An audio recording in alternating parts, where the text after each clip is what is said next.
Namaste. This is the class of 7th semester of analysis and we are studying the fluorometry and fluorescence instrument, and today we will study its instrumentation. So let's see its general introduction. Or fluorescence instrument contain three basic items: a source of light, a sample holder and a detector. In addition to be of the analytical use, the wavelength of incident radiation need to be selectable and the detector signal capable of precising manipulation and presentation, which you can see in the figure which is given below. In simple filter fluorometer, the wavelength of excited and emitted light are selected by the filter, which allow measurement to be made at any pair of fixed wavelength. Simple fluorescence spectrometer have a mean of analyzing the spectral distribution of the light emitted from the sample. The fluorescence emission spectrum, which may be by mean of either a continuous variable interference filter or a monochromator. In more sophisticated instruments, monochromator are provided for both the selection of exciting light and the analysis of sample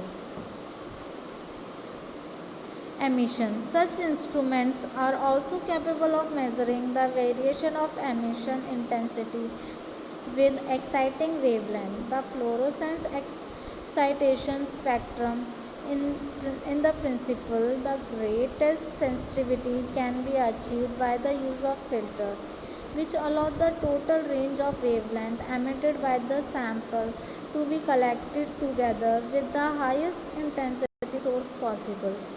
In practice, to realize the full potential of the technique, only a small band of emitted wavelength is examined and the incident light intensity is not made excessive to minimize the possible photodecomposition of the sample. So this is the diagram. You can see here is a light source, then excitation monochromator, or we can say it as a filter, then sample, then emission monochromator or filter, then detector. These are the essential components of the fluorescence spectrometer. So let's study each part of it. First is light source.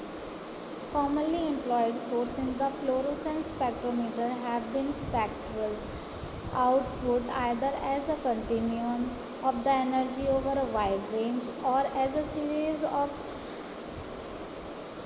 discrete line. An example of the first type is the transistor halogen lamp, and of the lateral a mercury lamp. Mercury lamp are the most commonly employed line source and have the property that their spectral output depend upon the pressure of filler gas. The output from a low pressure mercury lamp is concentrated in the UV range, whereas the most commonly employed lamp of the medium and the high pressure have an output covering the whole UV visual spectrum.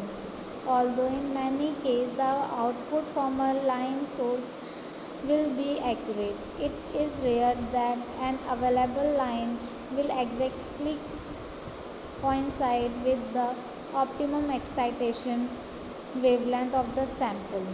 It is therefore advantageous to employ a source whose output is a quantum and most commonly employed type of the xenon arc.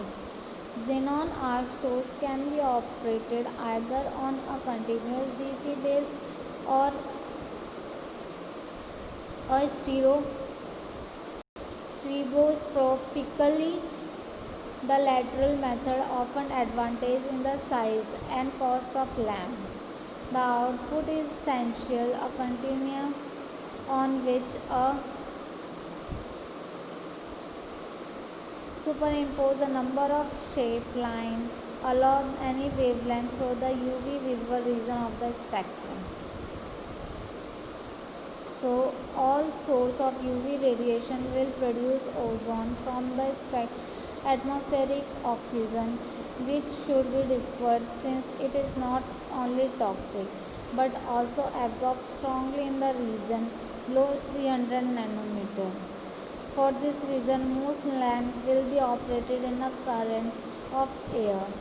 If the supply fall off, the lamp should be executed immediately. Lamp must be handled with great care since finger marker will seriously decrease the UV output.